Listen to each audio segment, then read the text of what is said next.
สวัสดีครับยินดีต้อนรับเข้าสู่ช่อง ATS Channel นะครับกับพบกันอีกครั้งการ reaction ครับผมวันนี้เรามาอยู่ด้วยกันแล้วนะใช่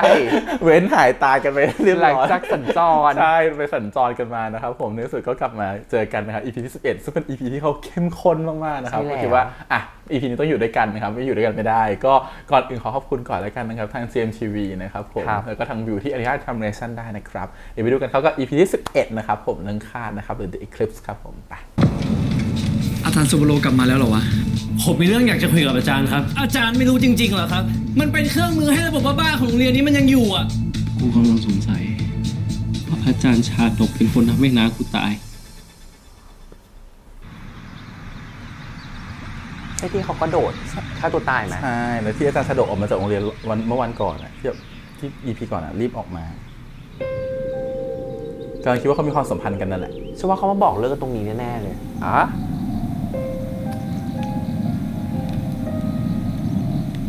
ที่เธอเดาไว้ไงว่าเป็นแบบใช่คนเรามันต้องผมนึกว่าพี่จะไม่มาซะแล้วนายตั้งใจจะทำอะไร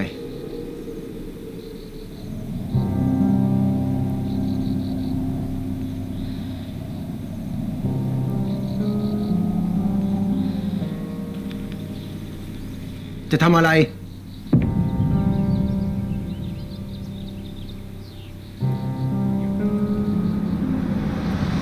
ไปละ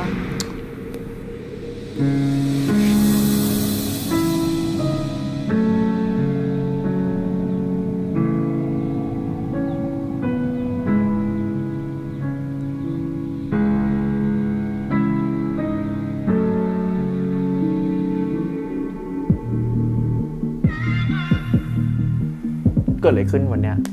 ไม่รู้อ่ะอาจารย์ชาดกเขาทำอะไรกันแน่วะก็คงจะทำแบบที่ทำกับมึงกับอาจารย์ซันนี่มั้งทำอะไรวะก็กดดันให้มึงกับอาจารย์ซันนี่เชื่อในกฎของสุภโลไงยิ่งกับมึงอะนะเขาคงล้างสมองมึงให้ทำแบบนั้นด้วยซ้แต่เรื่องทั้งหมดนั้นอ่ะกูทำเองนะเว้ยอาจารย์ไม่ได้สั่งำมึงแน่ใจเหรอ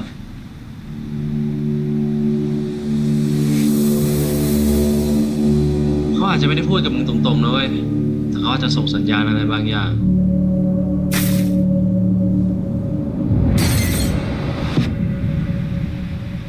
กูทำอะไรกับใครวะมึงอะไรกูทำอะไรลงไปวะมึงอะไร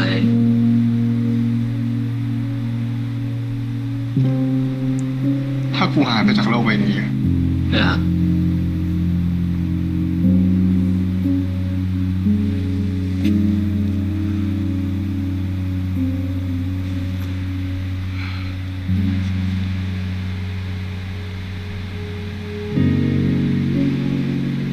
คิดแบบนั้นดิไม่หายไปแล้วเว้ย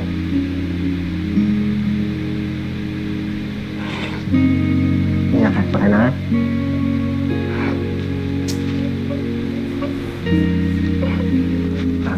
ว่ามันกดดันแล้วแบบมันจะทำตัวยังไงอ่ะ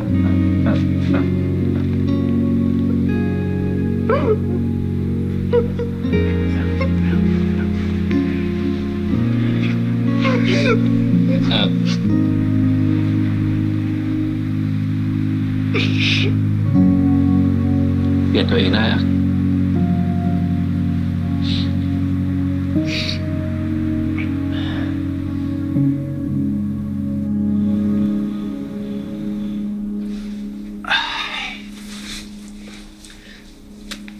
ขอบคุณนะที่วันนี้มานอนเป็นแฟนบวชอะไรของมึงเนี่ยนอนเป็นแฟนปกติเขามีแต่นอนเป็นเพื่อนเอ้าก็มึงกับกูเป็นแฟนกันจะให้กลับไปเป็นเพื่อนเนาะยังร้องไห้อยู่เลยไม่เอาเตือนแล้วเลยวะมึงนี่พูดไปเรื่อยอีกแล้วนะนอนแล้วครับดูไปดูมาคู่นี้นะจะเคะจะเมะไงก็ไม่รู้งงเหมือนวันนี้ดิ เตียงมึงตั้งกว้างไปนอนที่มึงไปยืนยันแล้วไงว่าอายันเนี่ยมึงนอนแบบนี้กูจะนอนแบบนี้เหมือนกันไอ้อายกูร้อนมึงออกไปเป็นอายันอักไม่ใช่อายัน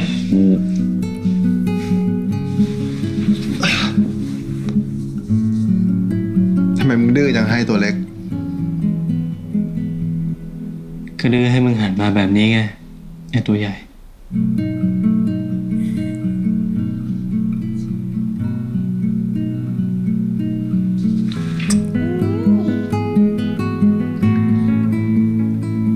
ออกหูบ้างดิ มา นิดนึงอยากนอนไหม เห็นไหม พอใจยัง เด็กป่าเลยเนี่ย อันเนี้ยนุ่มนิ่มมากเลยอะตัวเนี้ย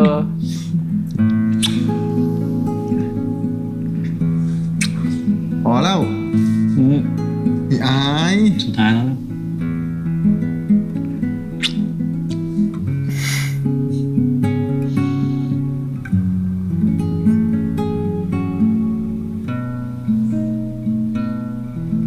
แล้ววันพรุ่งนี้มึงจะเอาไงวะ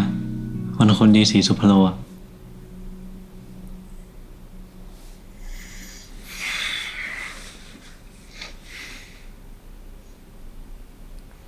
ไม่รู้อ่ะข้ามพรุ่งนี้ไปเลยได้ปะ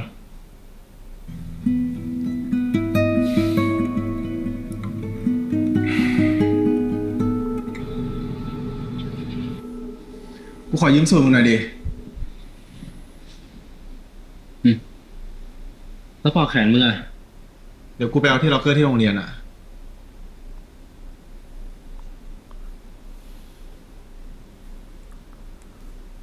กลัวเหรอวะ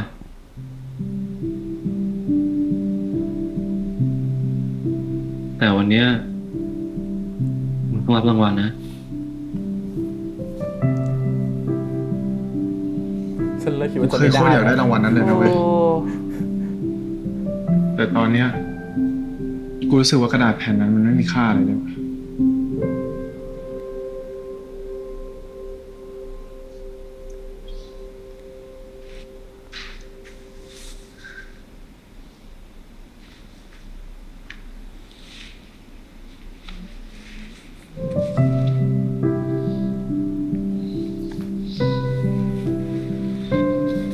มึงจะทำอะไรเนี่ย กูติดเองได้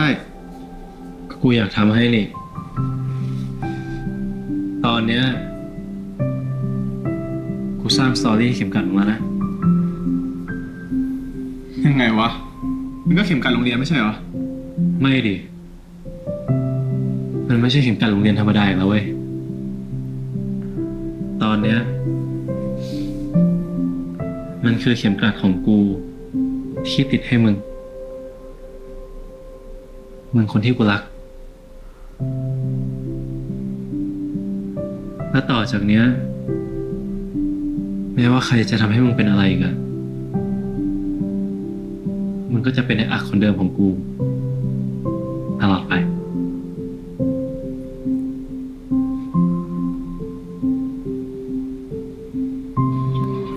เป็นเหมือนคำสัญญาวันแต่งงานเลยอะ คำมั่น แค่ใส่สูตรไปโรงเรียนเนี่ยนะ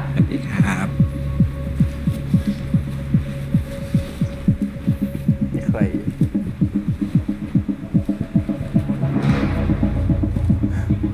พี่โยเขียนบท acting coach ช่วยกันไปก่อน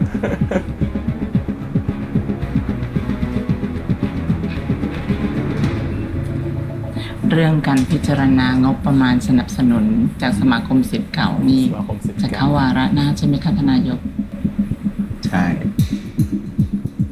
แต่ว่าก็ขึ้นอยู่กับงานวันนี้ด้วยนะ ท่านผอ.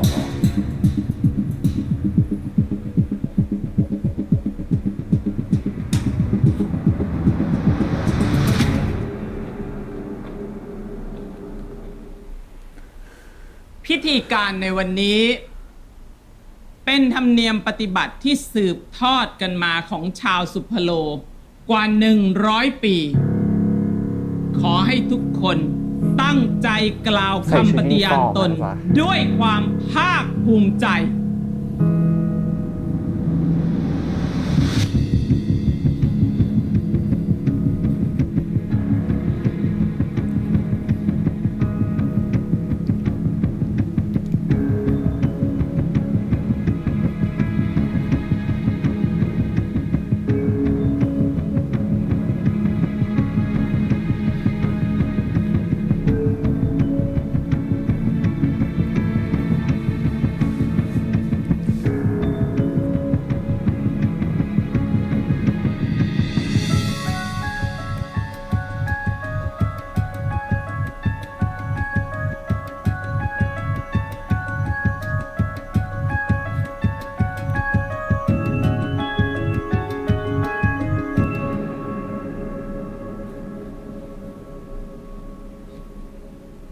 ข้าพเจ้าขอปฏิญาณว่า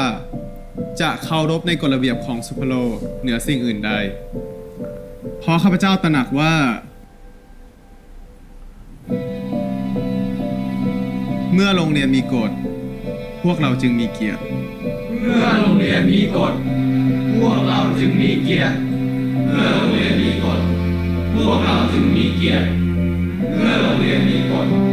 พวกเราจึงมีเกียรติ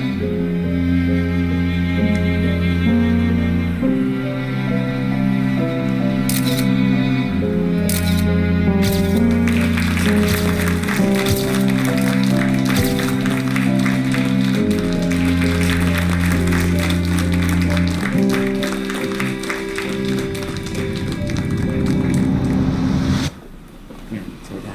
ถั่วพู ขอบคุณมาก ตั้งแต่เมื่อกี้แล้วสังเกตเขาจับเข็มกลัด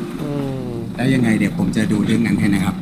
ขอบคุณท่านนายกมากค่ะ ที่ดูแลโรงเรียนเรามาตลอดเลยค่ะ น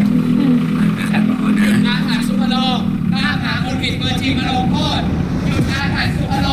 ตามหาคนผิดตัวจริงมาลงโทษหยุดอาถรรพ์สุพโลตามหาคนผิดตัวจริงมาลงโทษหยุดอาถรรพ์สุพโลตามหาคนผิดตัวจริงมาลงโทษหยุดอาถรรพ์สุพโลจัดการให้เรียบร้อย จังหวะได้มากจ้ะ หยุดอาถรรพ์สุพโลตามหาคนผิดตัวจริงมาลงโทษหยุดอาถรรพ์สุพโล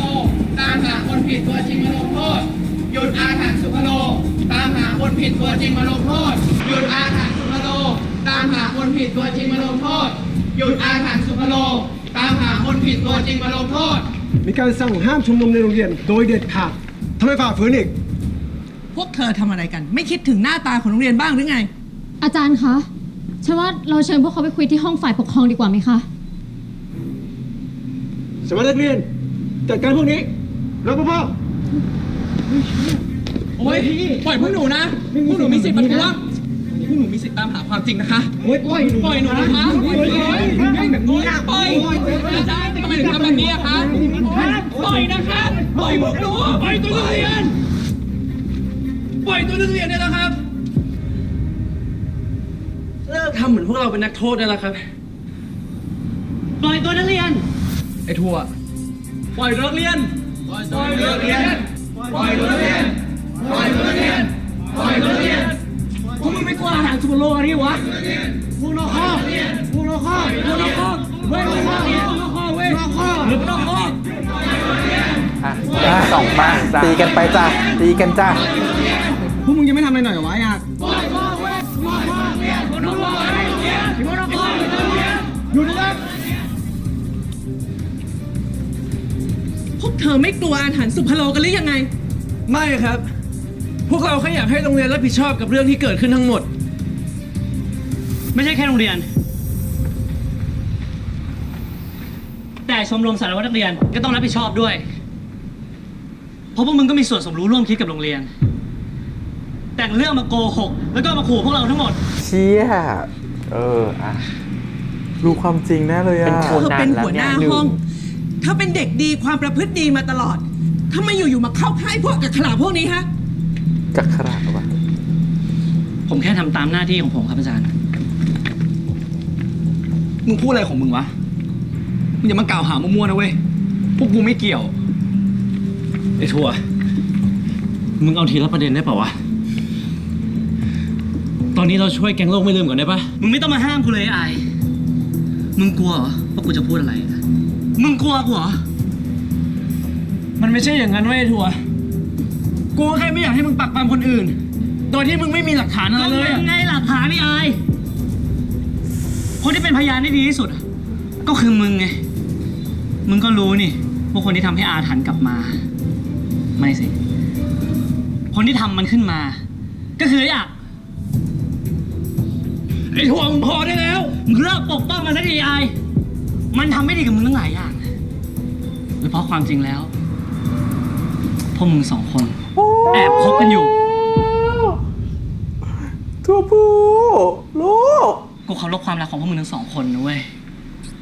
แต่เรื่องนี้กูยอมไม่ได้ว่ะ ที่พวกมึงสองคน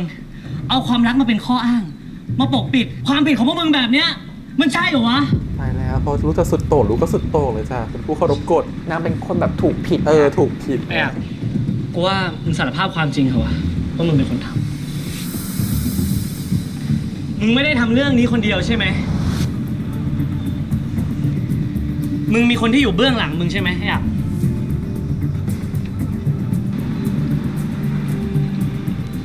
พ่อเลี้ยงกูเคยเล่าว่าอาถรรพ์สุพโลมันเกิดขึ้นตอนที่อาจารย์ชาดกมาเป็นนักเรียนและขึ้นเป็นประธานสารวัตรนักเรียนปีนั้นก็มีปรากฏการณ์สุริยคราสเหมือนตอนนี้เรื่องเลวร้ายตามอาถรรพ์สุพโลก็ถูกเล่ากันปากต่อปากจนพวกนักเรียนเนี่ยหวาดกลัวแล้วก็หวาดระแวงกันทั้งหมดสร้างอาถรรพ์เพื่อกำจัดคนที่เห็นต่างโดยมีชมรมสารวัตรนักเรียนเป็นคนออกหน้าโดยมีหัวหน้าฝ่ายปกครองเป็นคนที่อยู่เบื้องหลังใช่ไหมครับ นายถั่วพูเธอเป็นนักเรียนเธอมากล่าวหาครูบาอาจารย์แบบนี้ได้ยังไง กูทำเอง กูทำทุกอย่างคนเดียว ไม่เกี่ยวกับใครทั้งนั้น เนี่ยมึงยังไม่ต้องพูดอะไรตอนนี้ก็ได้นะเว้ย ต้องตอนนี้เว้ยไอ้อายมึงเลิกปกป้องมันได้แล้ว แล้วตกลงพวกมึง2 คนคบกันหรือเปล่าวะ อ้าวเป็นเรื่องไปนี้ไปอีก เชื่อมโยงอีกจ้า เป็นเรื่องนี้ไป ไม่ อี จบ ก จ้าเรื่องอื่นอีก การแสดงครับ มันคือการแสดงครับ การแสดง การแสดงอะไรอีก หนังสั้นครับพอดีว่า เป็น ต โจ อน ทย์ นี้เนี่ย อ่ะ ผม เพื่อน กำลัง ช่วยอันหนึ่ง ทำหนังสั้นประกวดอยู่ครับ เป็นเรื่องราวเกี่ยวกับนักเรียนในโรงเรียนชายล้วนที่แอบรักกันนะครับ ใช่ครับ ผมยืนยันได้ครับ ผมเป็นทีมงานเบื้องหลังของหนังสั้นครับ ใช่ไหมไอาย ใช่ครับ เรื่องนั้นไว้ก่อนเถอะวะสุวัสด์อาจารย์คะ เราเคลียร์เรื่องประท้วงในโรงเรียนก่อนดีกว่าค่ะ เดี๋ยวให้ ใช่ เขียน เรา เป็น ต้องสืบ เรื่อง ส ไป วนเรื่องทั้งหมดที่เกิดขึ้นในโรงเรียน หลายเรื่อง และที่ออกไปชุมนุมนอกสถานที่ อี ด้ ลุ วย นตุงนางมาก ท่านผอรอฟังผลอยู่ ค่ะ ตามครูไปที่ห้องฝ่ายปกครอง เขาบอกให้กลืนกบเข้าไปก่อน ต้องเอาไปกี่คนเนี่ย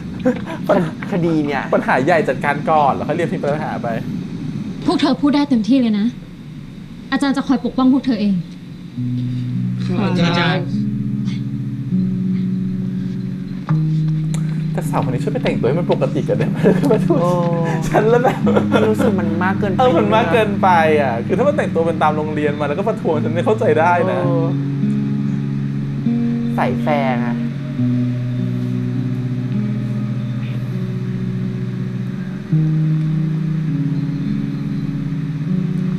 นี่แหละ ตัวจริง โอ้ยตายเพื่อนๆหลบหนีหายไปหมด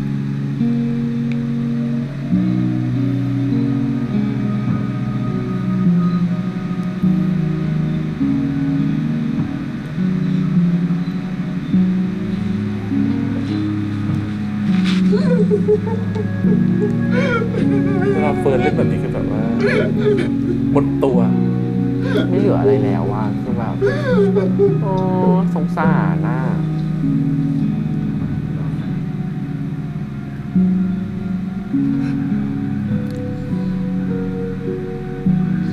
ที่ทำอ่ะไม่ใช่เรื่องดีนะ แต่พี่รู้ว่าเขาพยายามไงพยายามที่จะมีวันเนี้ย แล้วแม่เราพยายามที่จะควบคุมให้เป็นปกติ แต่ไม่รู้วิธีการแบบไหนที่มันถูกต้องไงก็เลยเลือกวิธีการแบบนั้น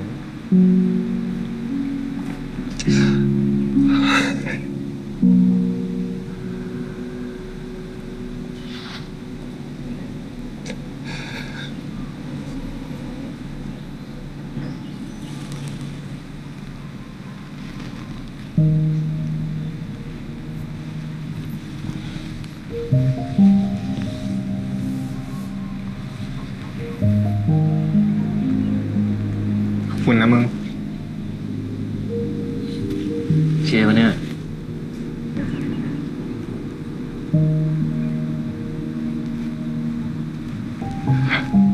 กูทำทุกอย่างวางหมดแล้วมึง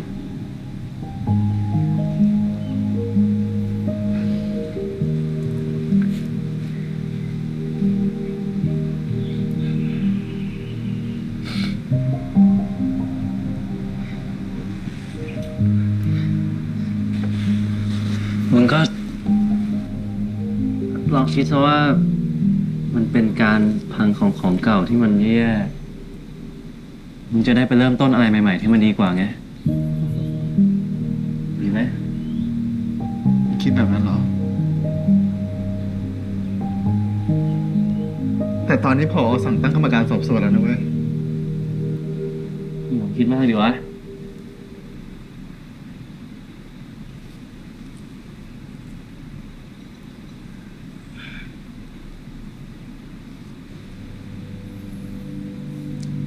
เสียดายเหรอวะ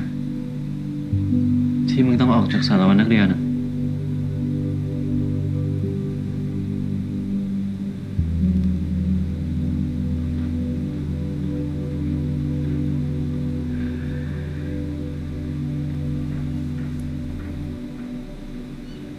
ถึงมึงจะมีปอกแขนหรือว่าไม่มีอ่ะยังไงมันก็ยังเป็นในอักเหมือนเดิมนะมึงรู้ใช่ไหม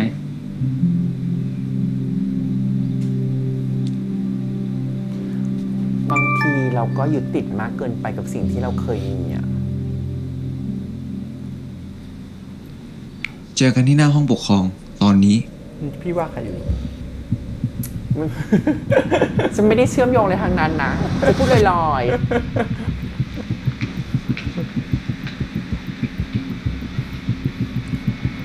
ไอ้ถั่ว มึงทำแบบนี้ทำไม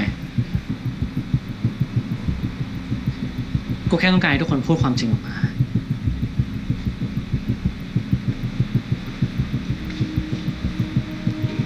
ไอ้คัน ไอ้วัด เมื่อกี้กูขอบคุณพวกมึงมากนะเว้ย มึงหลอกกู มึงหลอกกูเรื่องอาถรรพ์เฮ้ย ไอ้คันพอก่อน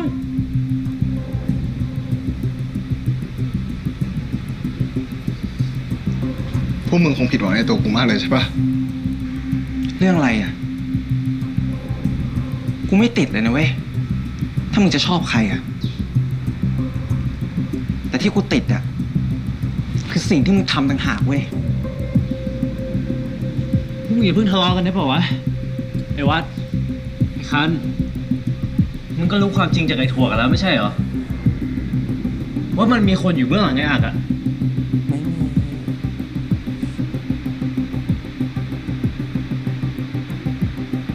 ไม่มีลูกทำลูกเองลูกพยายามจะบ้วยไปให้อาจารย์ชาโดก เดี๋ยวถึง ไปเจอ ตา last boss กัน อาจารย์สนกพูดบ้างแล้วทุกคนจะอึ้งฉันว่า ความจริงก็คือความจริงค่ะ ก็คือเขาไม่ได้ทำอะไรนะ ฉันว่าอีครูผู้หญิงก็ต้องรู้อะไรอ่ะนางมีอเจนดาเชื่อฉันนะนางมีอเจนดาว่าทำไมมาที่นี่ เธอไม่เกี่ยว ออกไปได้อายัน ผมเกี่ยวสิครับอาจารย์ อาจารย์จำสร้อยเส้นนี้ได้ไหมครับ มันเป็นสร้อยของน้าชายผม ผมเป็นหลานชายของอาจารย์ดีกา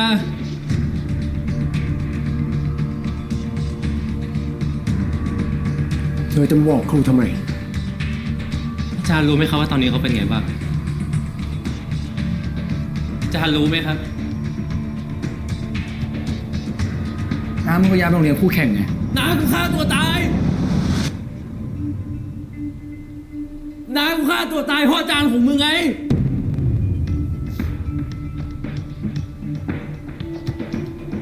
อาจารย์ยังจำสมุดบันทึกเล่มนั้นได้ใช่ไหมครับ อาจารย์ฆ่าน้าผม เหมือนที่อาจารย์กำลังทำกับอักกับอาจารย์สนิใช่ไหมครับ อาจารย์ทำทำไมครับ อาจารย์ฆ่าน้าผมทำไมอะ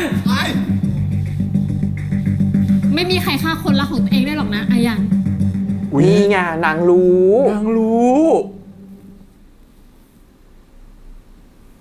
หยิบอะไรออกมาอีกอะ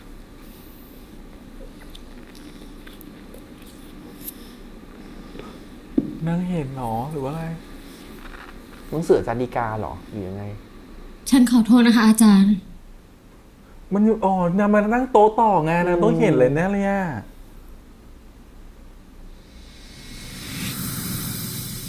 ใส่แหวนด้วย ตายละ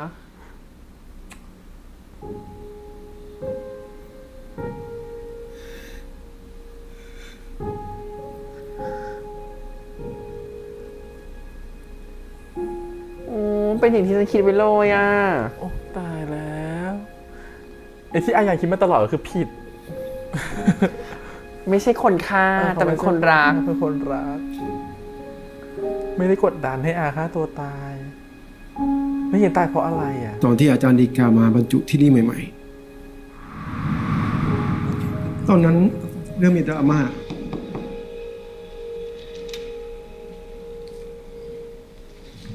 อาจารย์ฝ่ายปกครองต่างลาออก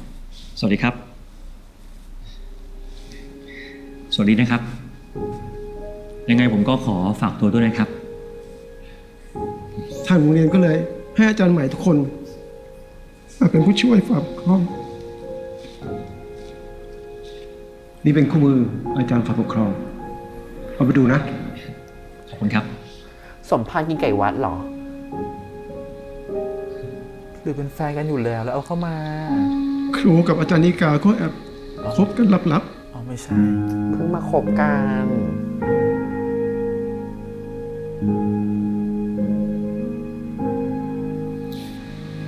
และคิดจะแต่งงานกันเงียบๆย้ายเขาอยู่บ้านใหม่ด้วยกัน เราไม่เอาตรงกลางเราเอาด้านซ้ายสุด ผมว่านี่แหละกำลังดีเนี่ย ถ้าหลังโน้นล่ะหลังเมื่อกี้อ่ะ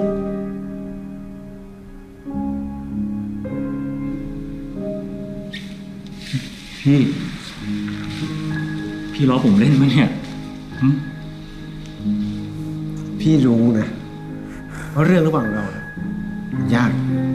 แต่พี่สัญญานะ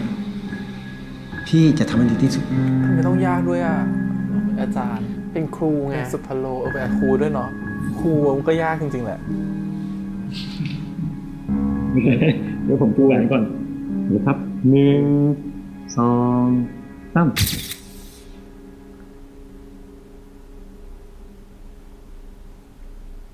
พวกเธอทำบ้าอะไรในโรงเรียนของฉัน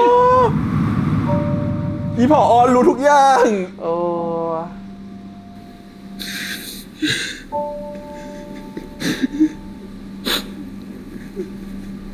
ครูเกรงใจ ท่านผอมา พวกเธอเป็นครู ก็ต้องเป็นตัวอย่างที่ดีให้กับนักเรียน เป็นเลือดตัวอย่างนี่แหละที่ แล้ว ดี การที่เราสองคนรักกันมันเป็นแบบอย่างที่ไม่ดีตรงไหนอะครับ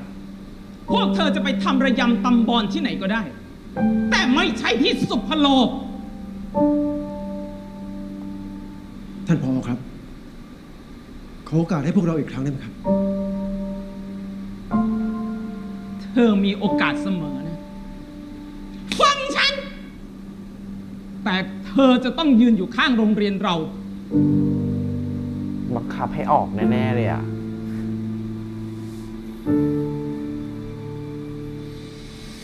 เนี่ย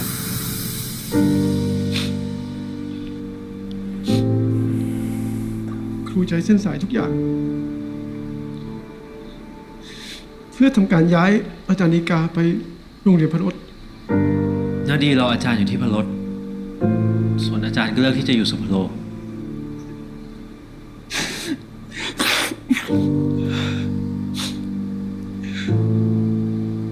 หลังจากนั้น ครูกับดีก็ยังคบกันอยู่ จนเขาเข้าไปรับการบำบัดอาการซึมเศร้าแล้วเขาก็เริ่มเขียนบันทึกพวกนั้น ครูไม่อยากให้คนอื่นเขารู้แม่ฉีกหน้าพวกนั้นออกไป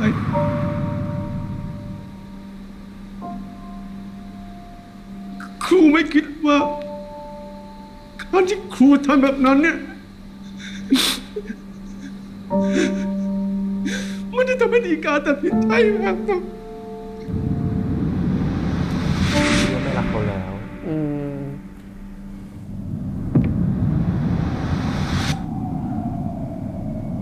แบบไม่เหลือเยื่อใยแล้วทำลายทุกอย่างแหละ ทำลายความทรงจำดีๆบันทึกไว้อะไรอย่างเงี้ย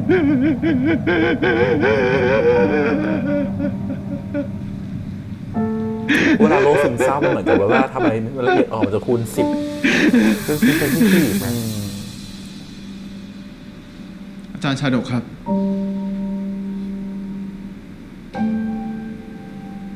กฎและระบบบ้าๆพวกนั้นน่ะ มันทำลายเราได้มากขนาดนี้เลยเหรอครับ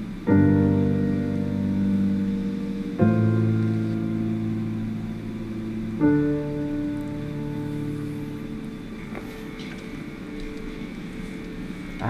หนำใจหรือยังล่ะ ยังไม่รู้ว่าใครเอาคู่สมุดไป กูกลับก่อนนะ แม่กูมารับแล้ว ไปทั่วมึงไม่คิดจะอยู่เคลียร์กูอ่ะเนาะ ในหนังสืบสวนอะตอนสุดท้ายตัวร้ายจะสารภาพกับทุกคน มึงไม่คิดจะพูดอะไรหน่อยเหรอ ไอ้แอคหลุมสุริยคาต คือคนเผาไอ้คุณแน่เลยอะที่นางตามหากันอยู่อะ มึงอย่ากล่าวหากูมั่วๆอย่างนี้นะเว้ย มึงก็รอฟังมันดิ กูคือแอคโซเรียค่าจริง แล้วมึงก็เป็นคนทำป้ายภาพขู่พวกแกงโลกให้เลยโพสทวิตเตอร์ขู่พวกที่มาประท้วงแล้วก็เผาคุณนะใช่ปะมึงทำแบบนี้ทำไมวะไอ้ทัวร์กูนึกว่ามึงเป็นกลางมาตลอดซะอีกอะ ๆ กูเคยเป็นเว้ย แต่ที่กูสร้างสถานการณ์ปลุกอาถรรพ์ขึ้นมาต่อจากก็เพราะว่ากูไม่ต้องการให้เรื่องมันเงียบไปเฉยไง ไอ้ทั่วเฮ้ย ไอ้คัน ขอโทษด้วยครับแต่กูต้องทำว่ะ เพื่อให้ทุกคนพูดความจริงออกมา สิ่งที่มึงทำอ่ะ มันไม่ต่างจากที่ไอ้อักทำเลยนะเว้ย กูรู้เว้ย แต่กูทนไม่ได้อ่ะ ที่อักกับไอ้อายอ่ะพอคบกัน พวกมึงก็ช่วยกันปกปิดความผิดด้วยกันแบบเนี้ยมึงคิดว่าทำให้เรื่องมันเงียบไปแบบเนี้ย มันจะแก้ไขอะไรได้หรอวะ มึงก็เลยทำให้กูกับไอ้อักเข้าใจผิดกันอีกครั้งหนึ่ง intention ดีนะแต่วิธีการ เพราะคนที่เอาสมุด ไม่ บัน ค่อย ทึกของน้ากูไปมันก็คือมึง มึงไงถั่ว นี่ไง แต่พอกูกับไอ้ บอก อัก แล้ว ปรับความเข้าใจกันได้อะมันก็เปลี่ยนเป้าหมายใหม่ ไปที่อาจารย์ชาดก จริงๆ กูเห็นตั้งแต่วันนั้นแล้วไอ้ถั่ว วันที่มึงเอาสมุดบันทึกของน้ากูไปรวมกับกองการบ้านพวกนั้นน่ะ หลังจากที่กูอ่านสมุดบันทึกของน้ามึงอะกูก็มั่นใจเลยเว้ย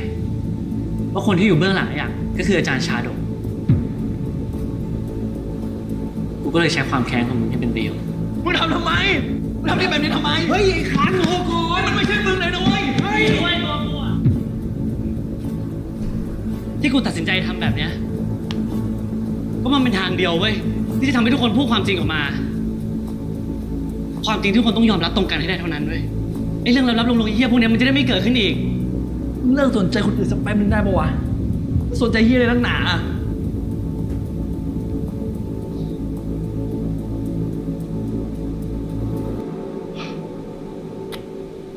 ต้องมีปมอะไรสักอย่างอ่ะ แล้วกูต้องทำไงกับมึง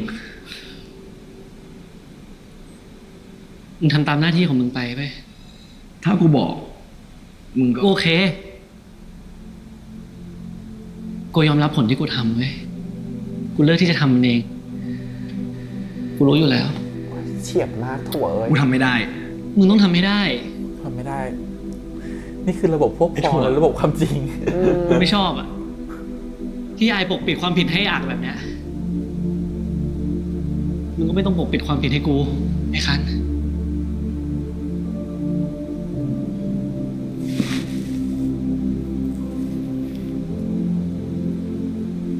กูเข้าใจแล้ว เดี๋ยวกูกลับก่อนนะ แม่กูน่าจะนอนนานแล้วอ่ะ เดี๋ยว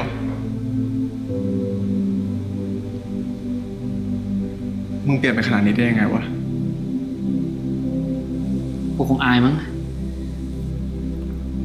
ที่เห็นรุ่นน้องก็เสียสละ แล้วก็โดนคุกคามแบบเนี้ยกูว่าทุกการเปลี่ยนแปลงอ่ะ ต้องมีคนเสียสละทั้งนั้นแล้ววะ ใช่เหรอ ถ้าสิ่งที่กูทำผิดไปอ่ะ มันจะเปลี่ยนแปลงอะไรให้ดีขึ้นได้กูว่ามันก็คุ้มนะ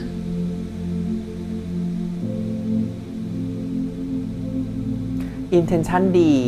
แต่ execution ผิดไปหน่อย มันมีวิธีอื่นอะ หรือเขาเปรียบเทียบตัวละครตัวนี้เหมือนกับตัวละครบางคนในสังคมที่แบบฉันยอมเป็นคนผิดก็ได้ เพื่อให้ ทุกอย่างมันมีการเปลี่ยนแปลง แต่ลึกๆเขาก็อิจฉาคู่นี้เหมือนกันนะ คือในความเป็นเหมือนกับเขาเป็น LGBT เหมือนกันแล้วเขาก็อิจฉาที่คู่นี้มันมีความรักกันได้โดยที่แบบว่าปกปิดไว้เลย มาว่ายน้ำคนเดียวไม่ชวนเลยนะ ถ้าคันยอมบอกว่าจะอยู่ข้างเธอ ตาม ดู กู พ มา ระ ทำ เอ ไม ก เนี่ย มากเลยอ่ะ ก็ตามมาอยู่เป็นแฟนมึงไง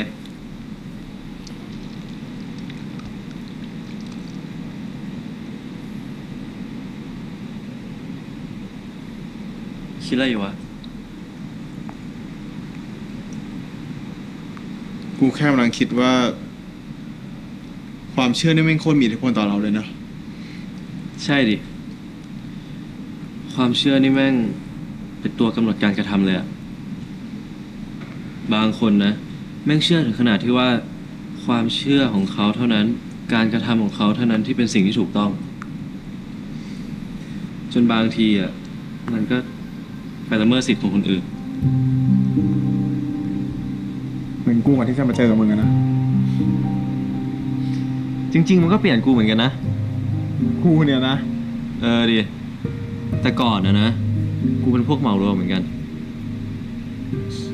ถ้ากูเจอคนประเภทมึงอ่ะ กูจะฟันธงรอไว้ก่อนเลยว่า กูเกลียดคนแบบนี้ เรานี่แม่งต่างกันสุดขั้วเหมือนกันนะ นั่นดิ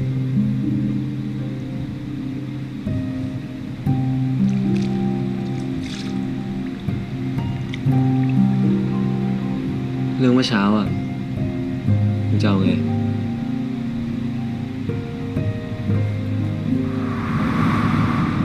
มึงแล้วก็มึงเนี่ย ต้องมาเล่นหนังสั้นให้กูนะ กูไม่เล่น แต่ถ้าเกิดมึงไม่เล่นเนี่ย คนอื่นก็จะคิดนะเว้ยว่าไอ้วัดไอ้คันแล้วก็ไอ้อายเนี่ย ช่วยกันโกหกเพื่อปกป้องมึงอีกอ่ะ อันนี้เขาก็รู้กันหมดแล้ว กู สิ มีเหตุผลนะ อีโตะเนี่ยก็รู้หมดแล้วสิ ว่าแต่คุณมึงเนี่ยมันนั่งประชุมกับพวกกูได้ไงไม่ทราบ ก็กูอยากทำงานกับพวกมึงไงนะ ให้กูเข้าทีมพวกมึงด้วยนะ เอาไงพุ่มกับ โอเค แต่มึงห้ามคิดเองเอง แล้วทำอะไรไม่บอกพวกกูอีกนะเว้ย กูบอกพวกมันเองอะว่ามึงสร้างอาถรรพ์ของความตายกับกู กูขอโทษนะเว้ย กูสัญญาเลย ถ้ากูเข้าทีมพวกมึงเนี่ย กูจะไม่ทำแบบนั้นอีก ได้ มึงสัญญากับกูแล้วนะ ส่วนไอ้ถั่วมึงเขียนเก่ง มึงช่วยมาเขียนบทให้กูหน่อยดิ ได้ แต่ว่าหนังเป็นสารคดีไม่ใช่หรอ จะให้กูผสมฟิกชันเข้าไปด้วยเหรอ ว่ามันน่าสนใจดีอะ แล้วจะให้เขียนสตอรี่เกี่ยวกับอะไรอ่ะ เอาเป็นเกี่ยวกับมึงแล้วก็ไอ้ขัน กูกับไอ้คัน แล้วก็ไอ้อักแล้วก็ไอ้อาย กูด้วยเหรอ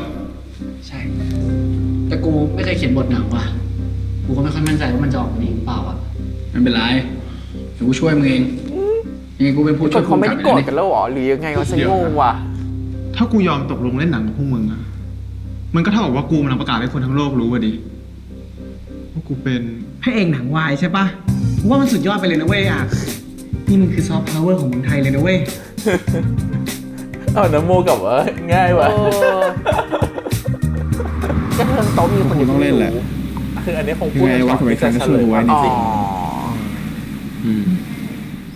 แต่ก่อนจะไปเล่นหนังอะนะ มาเล่นน้ำกูก่อนวะ เล่นน้ำกับกูก่อนหรือเล่นน้ำกับกูก่อน เล่นน้ำกับกูก่อน อ๋อ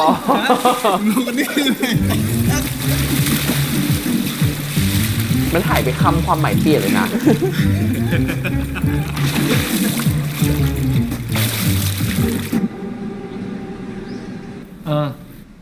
ซีนเนี้ยมึงจะให้ใส่อะไรอีกปะ กูว่าโอเคแล้วนะแล้วไม่ได้เขียนตอนที่กูขอคบมึงแต่ขอให้มึงเก็บเป็นความลับไว้ปะ เขียนแหละ เดี๋ยวมึงโอเคหรือเปล่าอ่ะ ถ้ามึงไม่โอเคอ่ะ ไม่กูโอเค มึงเขียนเลยเว้ย ก็คือเขาก็ถือว่าต่างคนต่างยอมรับความจริงมันเกิดขึ้นแล้วแหละ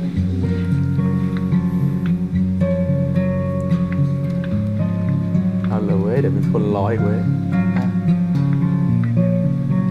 สองคนนี้ไม่ดูสนิท ไอ้พวกมึง นี่แฟน มึง กู อย่ามองกูอ่ะ มึงหันมามองกูดีๆเว้ยแต่ถ้าพวกมึงอะไรสงสัยอ่ะอยากจะถามกู2 คนอ่ะ มึงก็ถามมาเลยเว้ย มึงอยากรู้ใช่ปะ กู2 คนเป็นอะไรกันอ่ะ เป็นไรอ่ะ เบาๆหน่อยเกรงใจคนอื่นเขา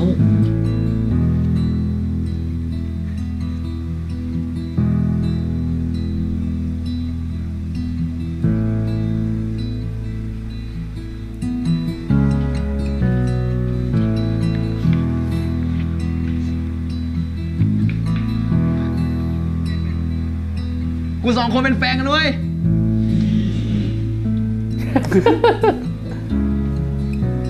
อ่ะ มองหน้าเหมือนไม่เชื่อ เดี๋ยวกูกอดให้ดูไหม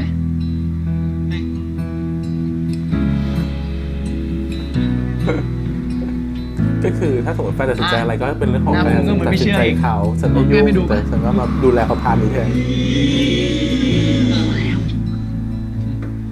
อ่ะ หน้าตาพวกมึงเหมือนไม่เชื่ออีก นี่กูจุ่มให้ดู เฮ้ย นี่มันแต่อ่างอะ หลอกแต่อ่างอ่ะ ลงอายคนอื่น จริงๆ พูดออกมาเลยอ่ะ คนก็จะได้ไม่ต้องไปพูดต่อ มึง2 คนเนี่ยหันหน้าเข้าหากันนะ มึงต้องจินตนาการนะเว้ยว่าคนที่อยู่ตรงหน้ามึงเนี่ย คือคนที่มึงรักมากที่สุด คราวนี้มึง2 คนลองหลับตาดู ลองเอามือสัมผัสหน้าคนตรงข้าม แล้วลองจินตนาการดูว่าเขาเนี่ยคือคนที่สำคัญที่สุดในชีวิตมึง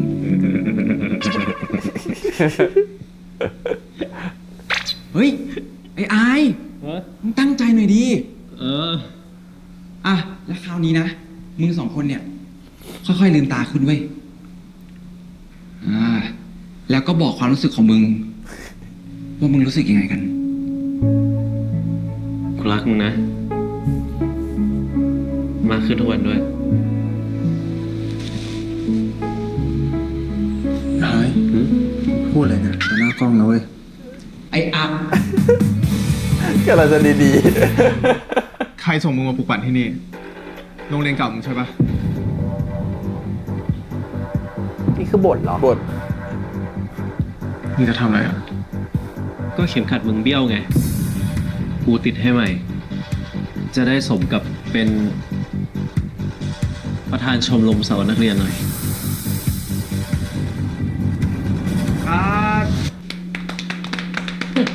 เล่นดีว่ะเพื่อน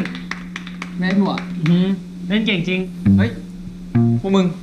ซีนต่อไปเนี่ย เป็นซีนตรงอัธจันทร์นะเว้ย ไป เล่นดีเหรอวะกูไม่อยากนี่วะ ไม่นะ แล้วสรุปมึงชอบกูก่อนใช่ปะ มึงอย่ามาเพ้อเจ้อดิ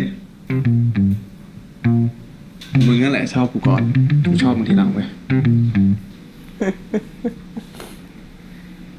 ยิ้มอะไรของมึงเนี่ย นี่เป็นครั้งแรกเลยนะ ที่มึงบอกว่าชอบกูอะ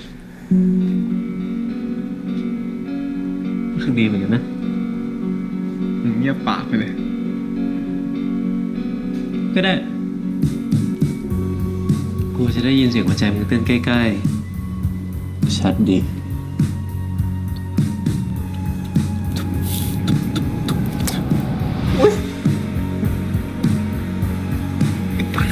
ฮะ ชอบมัน มึงเลิกพูดมากได้นะ เมื่อกี้เขาเรียกไอ้ตังปะมันไม่เรียกว่าไอ้อายเลยอะ ไม่ใช่ มันไอ้ตัง น่ารักอ่ะ ทุกการต่อสู้ที่สุดแล้วย่อมนำพาไปสู่การเปลี่ยนแปลง ถ้าเราต้องการให้สุโพโลยังคงอยู่ สุโพโลต้องปรับตัวครับ ถ้ากูสามารถเลือกอะไรเองสักอย่างหนึ่งได้ กูอยากเลือกที่จะบอกกับมึง กอดกูไว้แน่นๆ เผื่อคืนนี้มึงฝันร้าย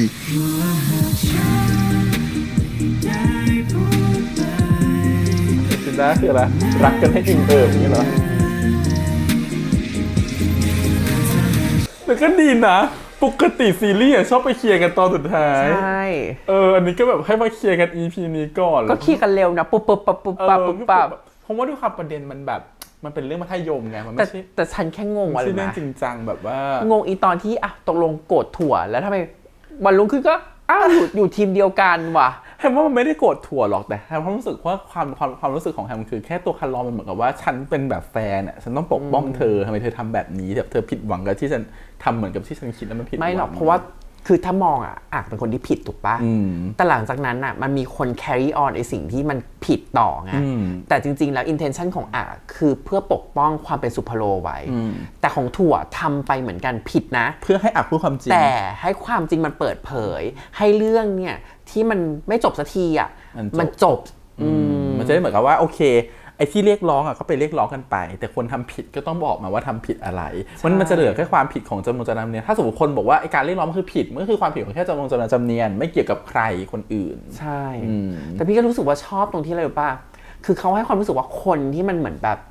เหมือนจะไม่แคร์อะไรแต่พอวันนึงมันคิดได้แล้วคิดแบบมีสติรู้ว่าต้องทำอะไรพี่ไม่ได้บอกว่ามันถูกหรือผิดนะวิธีเนาะแต่เขาก็รู้ว่าจะต้องทำวิธีไหนให้มันมีการเปลี่ยนแปลงให้มันมีคนที่เข้ามา involve ให้คนได้เห็นได้พูดถึงแล้วมันมีการเปลี่ยนแปลงจริงๆแต่ว่าตัวละครถั่วพูเป็นตัวละครที่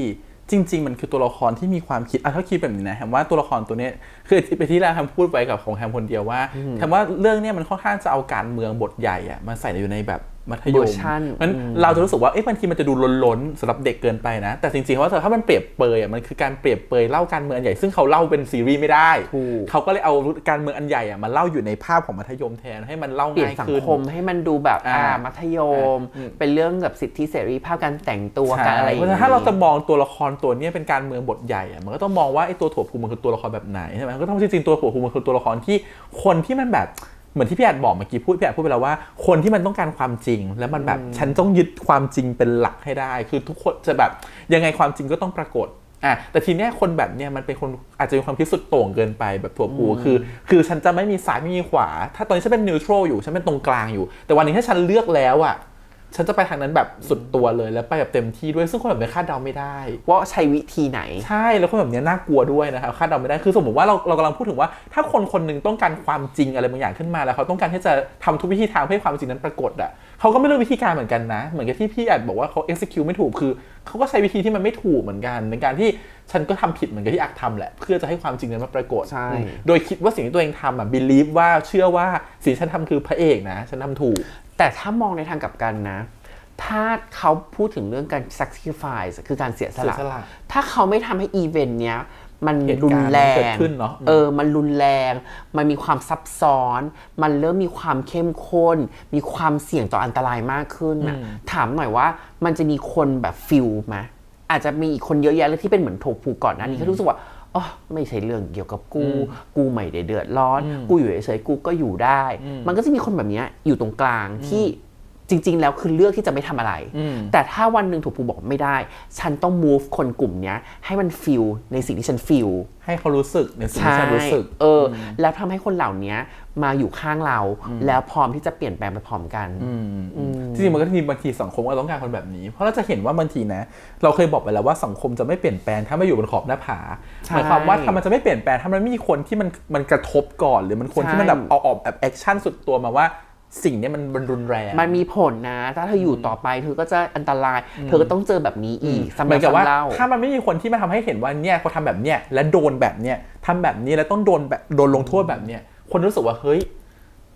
ทำไมทำแบบนี้โดนลงโทษแบบนี้วะแล้วทำไมถึงต้องเป็นแบบนี้ทำไมถึงต้องถูกให้ทำแบบนี้อย่างเงี้ยพอมันมีคนตั้งคำถามเยอะขึ้นคนจะเริ่มสงสัยมันถึงทำให้เกิดการเปลี่ยนแปลงว่ามันก็จะเป็นวิธีนึงที่ทำให้คนที่มันแบบกำลังกลางๆอยู่เลือกข้างใช่มันเป็นการบังคับแล้วล่ะฟอร์สว่าตกลงเนี่ยถ้ามันเกี่ยวกับคุณล่ะมันเดือดร้อนนะมันยิ่งใหญ่ขึ้นแล้วคุณจะอยู่ข้างไหนใช่แต่วิธีการของเขามันก็ไม่ใช่วิธีการที่ทำให้เปลี่ยนแปลงได้ทั้งหมดนะเพราะสุดท้ายมันจะกลายเป็นเหมือนเห็นไหมฉากตอนที่เขาเปลี่ยนมันกลายเป็นว่ามันทำให้เกิดคนสองฝั่งนะเพราะมันจะมีคนรู้สึกว่าก็ฉันไม่ชอบวิธีการแบบแกแล้วแบบแกมันก็ไม่ถูกฉันก็จะเลือกข้างกระโดดเลยคือมันเป็นวิธีการที่ดีแต่ก็เสี่ยงตรงที่ว่าเมื่อคุณทำลงไปสิ่งที่มันได้มาคุณอาจจะได้สองฝั่งที่ขาดจากกันเลยซึ่งถามว่าในสังคมไทยเคยมีการทำแบบนี้มาแล้วแล้วสิ่งที่มันเกิดขึ้นคือตอนนี้ก็กลายเป็นสองฝั่งที่แทบจะไม่บรรจบกันอีกเลยคือเหมือนแบบเหมือนมันยิ่งอยู่ห่างกันแล้วมันก็เหมือนต่างกันคนละจุดยืนแล้วล่ะแล้วตอนนี้ก็คือก็มองกันแล้วก็โจมตีซึ่งกันและกันมันจะมีคนที่กลุ่มหนึ่งที่เห็นใจคนที่คนเนี้ยเสร็จฉันก็อยู่ข้างเธอนะกับอีกคนหนึ่งที่ฉันเกลียดคนนี้แล้วฉันก็ไปอยู่อีกฝั่งหนึ่งเลยเพราะว่ามันก็เป็นอย่างเงี้ยอยู่ที่ตอนเนี้ยแต่พอยิ่งมันยิ่งแตกกันมากขึ้นมันก็ยิ่งควบคุมยากแล้วพอยิ่งควบคุมยากว่าสุดท้ายตอนนี้มันก็จะกลับมาความ กลับมาเหมือนกับที่สุโพทำตอนนี้คือก็ใช้ความกลัวใช้เรื่องเล่าใช้ตำนานใช้อะไรต่างๆนานาเพื่อจะคุมคนสองฝั่งให้มันแบบอยู่ได้แต่คราวนี้พี่ว่าต่อไปหลังจากเหตุการณ์ใน EP 11อ่ะพี่ไม่รู้ว่าใน12อ่ะทางฝั่งโรงเรียนเขาจะทวิสต์เรื่องเป็นยังไงนะแต่ถ้าดูจากทีเซอร์อ่ะก็เหมือนอาจารย์ชาดกจะเปลี่ยนละพี่ว่าสุดท้ายระบบจะต้องเปลี่ยนเพราะโครงสร้างอ่ะมันอยู่ตลอดเนาะตัวคนมันก็จะมีเข้ามีออกตามวาระตามเวลาของมันแต่โครงสร้างถ้าไม่มีการเปลี่ยนแปลงสุดท้ายมันก็จะกลับไปเป็นเหมือนเดิมแทนว่าสิ่งสำคัญคืออะไรไหมสิ่งสำคัญคือโรงเรียนเนี่ยถ้าเปรียบเหมือนกับประเทศแล้วกันนะแทนรู้สึกว่าเขาก็จะเปรียบเทียบว่าประเทศมีแบ่งเป็นฝักเป็นฝ่ายเลยก็ว่าไปใช่ปะแต่สุดท้ายอ่ะคนมันมีความเชื่อที่แตกต่างกันอยู่แล้วโดยพื้นฐานเนาะพี่อาจเชื่อแบบหนึ่งพี่อาจจะทำแบบหนึ่งพี่อาจเชื่อว่ากินผักแล้วจะหายป่วยแต่แทนเชื่อว่ากินวิตามินแล้วจะหายป่วยฉันก็จะทำแบบนั้นไปตลอดโดยที่ฉันก็ไม่เปลี่ยนวิธีการของฉันหรอกแต่พอเราไม่เปลี่ยนวิธีการอ่ะสิ่งที่ทำให้คนมันอยู่บนเกณฑ์พื้นฐานเดียวกันได้อ่ะคือคุณหมอต้องบอกว่ากินแบบนี้สิแต่ฉันจะเชื่อคุณหมอถูกไหมส่วนก็ไม่จริงกับความเชื่อแต่ก็จะบอกว่าคนที่ทำให้ทุกอย่างมันลงกันได้มันคือเหมือนที่แบดบอกคือระบบมันต้องมีอะไรที่เป็นมาตรฐานตรงกลางหรือการเขียนบางอย่างขึ้นมาร่วมกันบรรทัดฐานร่วมกันถ้าระบบมันถูกวางออกมาดีแล้วอ่ะสุดท้ายคนมันก็จะใช้ระบบนั้นน่ะในการดำเนินชีวิตต่อไปอยู่ดีอะไรเงี้ยเพราะสิ่งที่มันทำให้เกิดการเปลี่ยนแปลงจริงคือการเปลี่ยนระบบใช่ระบบมันต้องปรับตัวไปตามกับความคิดคนที่มันเปลี่ยนไปซึ่งตอนนี้คนบางทีมันไปไวกว่าระบบที่มันจะเปลี่ยนตามมันก็ทำให้เกิดปัญหาที่แบบนี้อยู่อะไรเงี้ยแล้วคนบางคนก็ยังยึดกับระบบเดิมๆที่ฉันก็ไม่ชอบการเปลี่ยนแปลงเหมือนกันมันก็ทำให้รู้สึกว่าการเปลี่ยนแปลงมันเลยยากไงมันไม่ได้แบบง่ายๆเหมือนที่เราเห็นกันอะไรเงี้ยแต่ต้องชมว่าพอเป็นตัวละครแบบนี้ออกมาทำให้ EP นี้กลายเป็น EP ที่ฟาดอารมณ์กันเยอะมากนะแต่ละคนคือใส่กันแบบตุ๊บอะไรเงี้ยทั้งแบบเข้าตังเฟิร์สนะครับผมแบบหรือว่าจะเป็นนีโอหลุยส์อย่างเงี้ยทุกคนแบบใส่เต็มมากไม่เคยเห็นมุมนี้กันมาก่อนแต่ละคนก็ไม่คิดนะว่าฉากตอนที่มันแบบทุกอย่างมันระเบิดออกมาจะเป็นหลุยอ่ะเป็นคนที่แบบระเบิดแล้วคือฟาดทุกคนน่ะคือนางอยู่เป็นคนเดียวนะดูเหมือนเด็กๆอ่อนแอเนาะแต่นางไปทุกคนใช่นางเอาหมดเลยนะคือนางไม่เว้นเลยนะคือรู้สึกว่าก็แบบคือว่าตัวละครถั่วพูเป็นตัวละครที่พูดไงนะเป็นตัวละครที่คนเดียวพวกเราคาดเดาไม่ได้และอย่างหนึ่งคือรู้สึกว่าคนแบบเนี้ยมันเป็นตัวละครที่ทำให้เราเห็นมุมมองสองแบบนะมุมมองแบบหนึ่งคือไหมคือมันจะมีคนนึงคือรักพวกพ้องต้องบอกว่าสังคมเราจริงๆเป็นสังคมรักพวกพ้องนะเป็นสังคมแบบว่าอุปถัมภ์เป็นอุปถัมภ์คือเหมือนกับว่ารักพวกพ้องช่วยเหลือซึ่งกันและกันถ้าเพื่อนฉันทำผิดบางทีฉันก็ปกป้องนะอีที่ฟอเร็กทีดีอะไรเงี้ยคือว่ามันก็มีความแบบอย่างเงี้ยคือรู้สึกคือมันมีความแบบเพื่อนฉันทำผิดแต่ฉันต้องปกป้องเพื่อนฉันอยู่ก็รู้ทั้งรู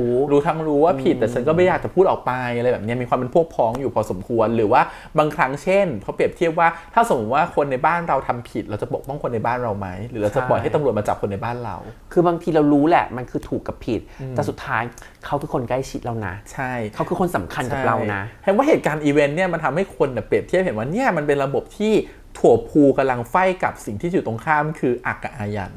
กับอายันนี่คือคนที่อักกับอายันรู้ว่าอักกับทำผิดเห็นความสัมพันธ์สำคัญกว่าใช่แล้วเอาความรักมาพยายามจะปกป้องอักแล้วอายันก็หาเหตุผลอื่นว่าที่อักเป็นแบบเนี้ยไม่ใช่เพราะเธอไม่ใช่เพราะอักหรอกอาจารย์ชาดกเป็นคนไซโคเธอให้เธอมาเป็นคนแบบนี้ใช่แล้วถั่วพูก็ไม่รู้ความจริงนี้นะถั่วพูก็คิดเหมือนกันว่าเป็นอาจารย์ชาดกทำให้อักเป็นคนแบบนี้อะไรเงี้ยแต่เขาก็ทำให้เห็นว่าแต่ถั่วพูเป็นคนที่แบบI don't know ฉันไม่แคร์ว่าใครจะเป็นพวกพ้องเธอจะเป็นอะไรกับฉันความสัมพันธ์จะเป็นอะไรกันแต่นี่คือความถูกต้องแล้วอย่างไงคือสิ่งที่ถูกแล้วอะไรคือสิ่งที่ถูกพี่ว่านะสำหรับสังคมไทยอ่ะพี่พูดอย่างนี้ละกันถูกผิดอ่ะบ้านเราอ่ะมีความเกรงใจมีความอลุ่มอล่วยอะไรก็ได้ขอผ่านขอแบบนิดๆหน่อยๆอะไรเงี้ยพี่รู้สึกว่าจริงๆสังคมไทยเราไม่ได้ถูกสอนมาจากพื้นฐานถูกผิดแบบ 100% ใช่มันจะมีความเทาๆนิดหน่อยหยวนกันไปแซงคิวได้นะเห็นใจหน่อยนะคนนั้นคนนี้รู้จักกันให้มันไปเถอะมันจะมีความอลุ่มอล่วยมีความแบบอะไรก็ได้อะจนเราเคยชินเนาะจนเราเคยชินกับความที่รู้สึกว่าระบบความคิดถูกผิดบางทีเราก็เพี้ยนนะจริงมันทำให้เราคิดว่าอย่างเงี้ยถูกแหละอารมณ์มารวยได้อย่างเงี้ยถูกไม่เป็นไรไม่เสียหายได้อยู่ปล่อยกันไปมันทำให้ความผิดที่มันเกิดขึ้นแล้วไม่มีคำหนึ่งคือคนไทยชอบให้อภัยจริงทำผิดไปนิดหน่อยไม่เป็นไรขอโทษเดี๋ยวให้อภัยกันเดี๋ยวเวลาสำนึกผิดเดี๋ยวคนก็ลืมกับโอกาสเขาไปมันเป็นแบบนี้เพราะมันมีทั้งเรื่องพุทธศาสนาเข้ามาเกี่ยวข้องมีทั้งหลายอย่างเข้ามาเกี่ยวข้องมันเลยทำให้คนไทยมันแบบ มันเป็นสไตล์คนไทยอย่างเงี้ยไทยสไตล์เพราะมันไทยสไตล์มันทำให้บางทีความผิดที่มันผิดอ่ะมันก็แป๊บเดียวก็ลืมความผิดสักเวลาผ่านไปคนก็ไม่จำอะไรเงี้ยแต่ว่าพอมันเป็นแบบเนี้ยเราจะบอกว่าสังคมเรามีความเป็นพวกพ้องสูงแล้วพอเราจะเปลี่ยนแปลงอะไรบางอย่างมันทำได้ยากเพราะเหมือนกับที่ถั่วพูกำลังพูดว่าฉันจะล้างกระดานใหม่ฉันต้องการทุกคนพูดความจริงโหยากมากคือไม่มีใครจะออกมาพูดความจริงหรอกว่าสิ่งฉันทำไปคืออะไรบ้างแต่พี่ก็เคยอยู่ในสังคมที่มันมีถูกผิดอย่างชัดเจนนะอย่างประเทศสิงคโปร์พี่ว่าถูกก็คือถูกผิดก็คือผิด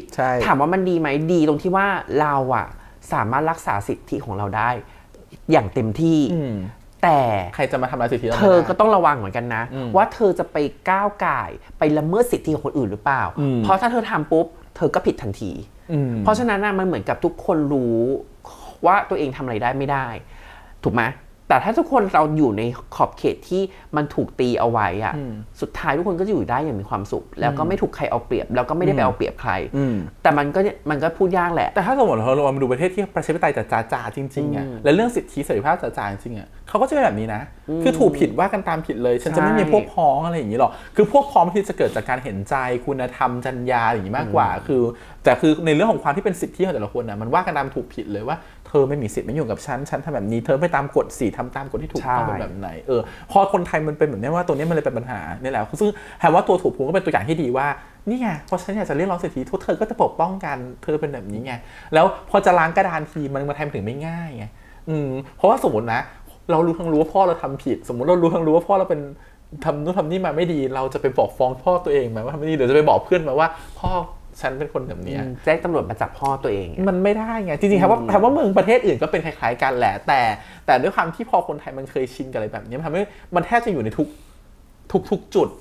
ทุกหย่อมย่าจนแบบเราไม่รู้ตัวนะว่าสิ่งที่เราอยู่วันนี้ก็พวกพ้อง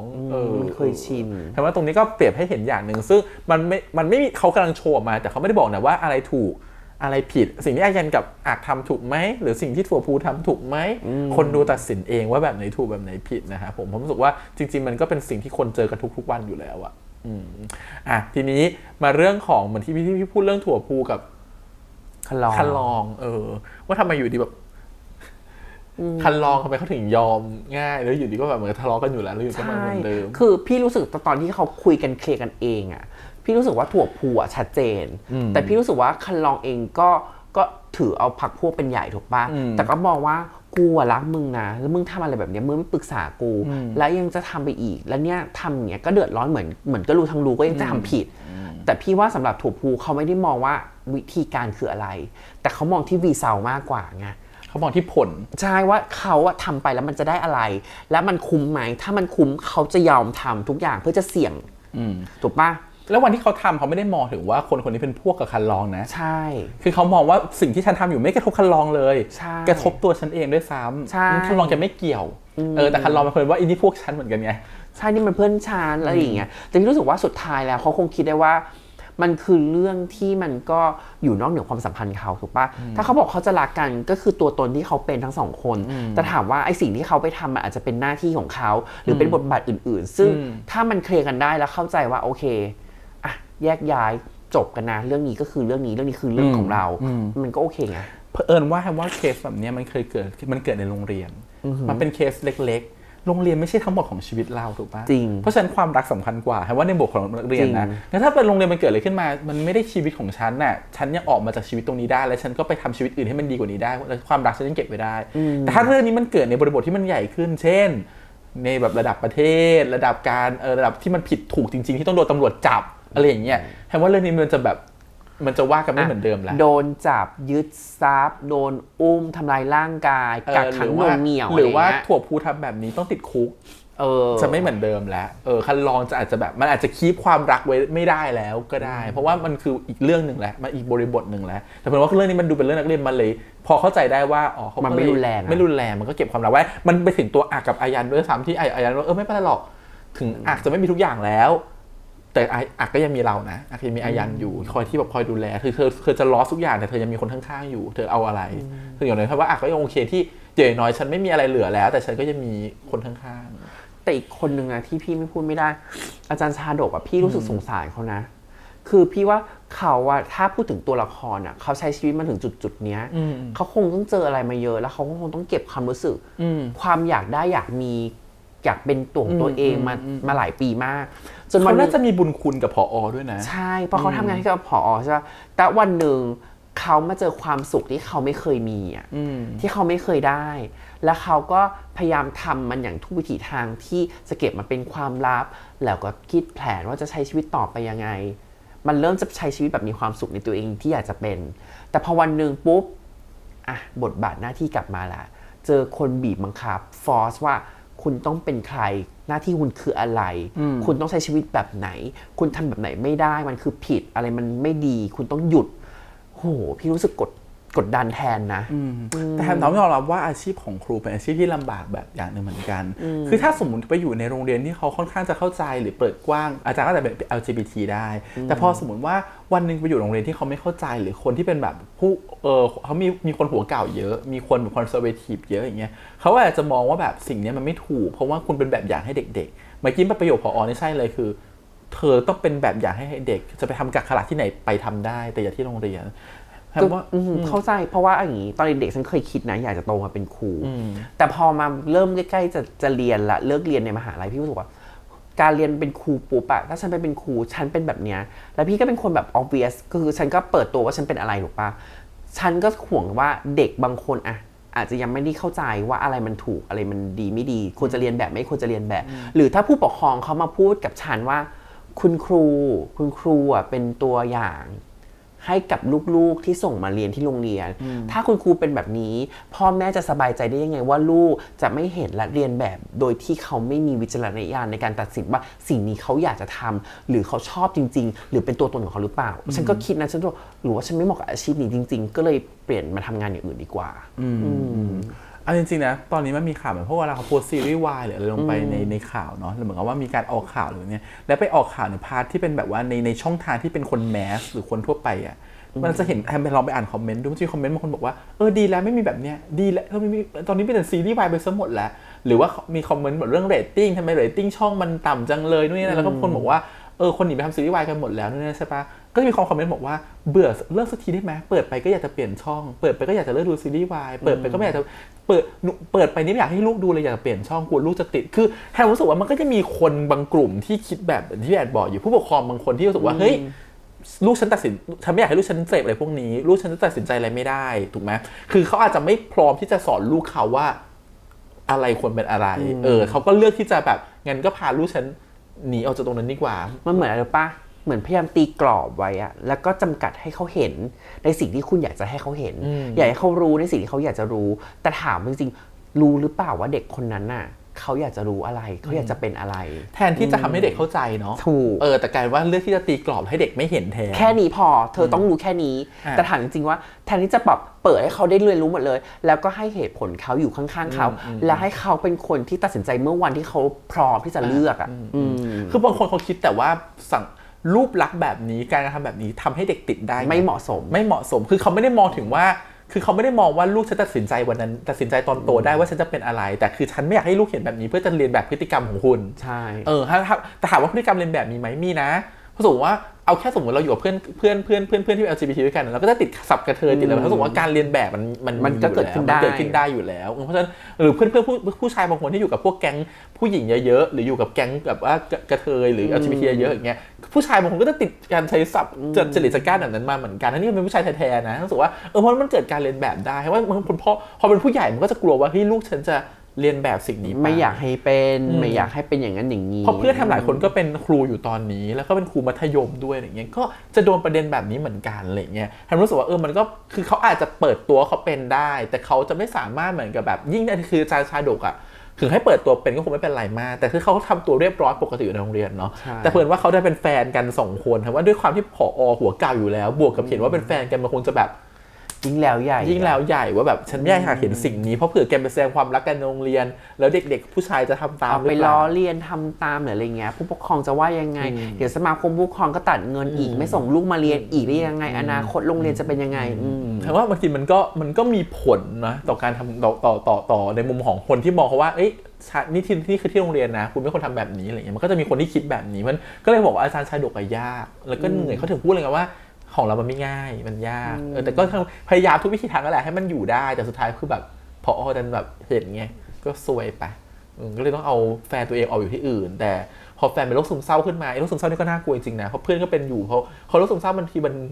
มันนิดเดียวนะมันเซนซิทีฟแบบคูณ10คูณ100เลยอ่ะมันแค่คุณไปฉีกกระดาษหน้านั้นออกอ่ะก็เขาก็อาจจะฆ่าตัวตายได้นี่ก็เป็นเรื่องน่าสงสารเหมือนกันเฮ้ยก็ถือว่าแบบแฮมว่าเรื่องเนี้ยพยายามจะชูทุกๆอย่างอ่ะที่มันเคยเห็นเราอยู่ในสังคมออกมาเป็นท็อปปิกอยู่ในเรื่องนี้เรื่องเดียวอ่ะทั้งเรื่อง LGBT การเมืองยัดเข้ามาหมดอะไรเงี้ยทีนี้ก็อาจารย์สนิก็ไม่มีอะไรเนาะมันจะตกใจคิดว่าเป็นใครต้องรู้จักใครอะไร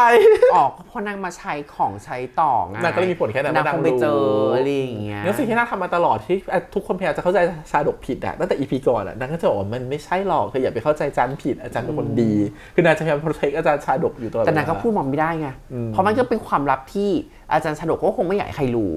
เหมือนนางก็เป็นคนกลางที่แบบรอเวลาว่าวันหนึ่งมันจะมีอะไรเกิดขึ้นแล้วเขาก็จะแบบมีอะไรเปลี่ยนแปลงอ่ะแต่พี่ใหญ่เล่นดีเนาะพูดทั้งแบบทางร้องไห้อะไรเงี้ยแบบว่าแบบตอนเสียใจที่เหมือนกับว่าแฟนตัวเองจากไปแล้วอะไรเงี้ยแล้วมาพูดเลยเนี่ยแต่ก็ต้องชมคนนี้นะดาวแบบว่าสมุดเนี่ยตกใต้โต๊ะเป็นถั่วพูฉันบอกแล้วว่าซะเก่งจำได้ไหมตอน EP ต้นๆอ่ะฉันบอกเลยว่าคาแรคเตอร์แต่ละตัวเป็นไงแล้วฉันบอกว่าฉันเป็นใครฉันเป็นถั่วพูเธอจำได้ใช่ไหมอย่างนี้ใช่ไหมฉันเป็นคนแบบนี้ฉันเป็นคนแบบเฉยๆทำเป็นเหมือนไม่รู้อะไรแต่จริงๆอ่ะก็คือสอดส่องเก็บข้อมูลหมดแล้วก็วางแผนทุกอย่างอะไรอย่างเงี้ยเดี๋ยวลูกน้องที่ทำงานเธอรู้เขารู้หมดเลยนะว่าแผนการทำอย่างนี้ไม่แคร์โยนปากกาต่อไปเลื่อยขาต้นขาเก้าอี้อะไรอย่างเงี้ยหรอจะเอาตำแหน่งเงี้ยหรอถนัดเลยแล้วก็แต่เรื่องที่เราเดากันว่าอาจารย์ชาดกต้องเป็นอะไรกับอาจารย์ดีการมันชัดมากเนี่ยผมรู้สึกว่ามันแบบคือถ้าคนนึงจะทำให้คนนึงตายได้มันไม่ใช่แค่เรื่องที่แบบเรื่องที่กับอาจจะทำงานนะมันไม่ใช่ทำงานหรอกมันต้องเป็นเรื่องที่มันสำคัญกว่านั้นอะไรอย่างเงี้ยก็คิดว่าเป็นความรักก็เดาถูกแล้วนะครับผมโอเคก็ประมาณนี้เดี๋ยวเข้าไปดู EP 12 EP 2น่าจะแบบความรักเต็มใช่ก็เป็นเหมือนแบบแรปอัพแล้วก็ดูซิว่าเขาจะทวิสต์เรื่องโรงเรียนเป็นยังไงแล้วทวิสต์ไปทางไหนนะครับแล้วเขาจะปิดด้วยความที่ว่าเป็นแบบไปเปิดหรือว่าปิดด้วยความที่เหมือนกับว่าให้เห็นนะว่าถ้าเป็นโรงเรียนที่มันดีขึ้นมันจะเป็นยังไงหรือระบบที่มันดีขึ้นมันจะสวยงามแค่ไหนหรือเปล่าอะไรแบบนี้อาจจะทวิสต์ไปทางนั้นหรือเปล่าต้องรอดูโอเควันนี้ประมาณนี้นะครับผมขอบคุณทุกคนที่มาติดตามกันด้วยฝากกดไลค์กดแชร์กด Subscribe นะครับติดตามเสียงทาง YouTube Instagram Twitter แล้วก็ Facebook ครับเดี๋ยวไว้เจอกันใหม่ในตอนจบนะครับผมกับเรื่องคาดครับวันนี้พี่แฮมกับพี่อัดไปก่อนนะครับครับ